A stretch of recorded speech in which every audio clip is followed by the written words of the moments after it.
Jauh dari hingar-bingar keriuhan kota, di sebuah desa kecil yang berada di Kabupaten Sragen, terdapat sebuah waduk yang bernama Waduk Trok.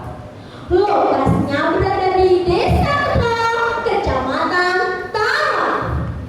Saat proses pembangunan waduk pada dekade 1970-an, warga sekitar menemukan emas di area galian waduk.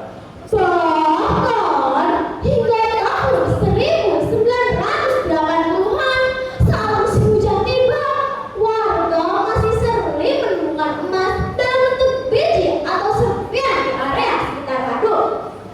Mau tahu kisah selengkapnya tentang kenapa bisa ditemukan emas di waduk Trok?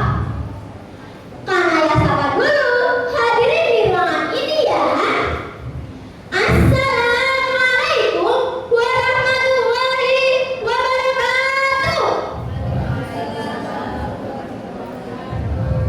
Selamat pagi Rajul yang saya hormati, serta sahabat semua yang selalu ceria seperti cahaya matahari. Semoga senantiasa bahagia dalam hati. Perkenalkan, nama saya Raisa Anai Firdaus. Kali ini saya akan membawakan dongeng yang berjudul Kisah Desa Trok. Seperti apa kisah asal usul emas di Waduk Trok tadi? Disimak baik-baik ya sahabat semua. Alkisah, pada dahulu kala, saat negeri kita masih berbentuk kerajaan-kerajaan yang dipimpin oleh para penguasa lokal. Salah satunya adalah Mataram Trok.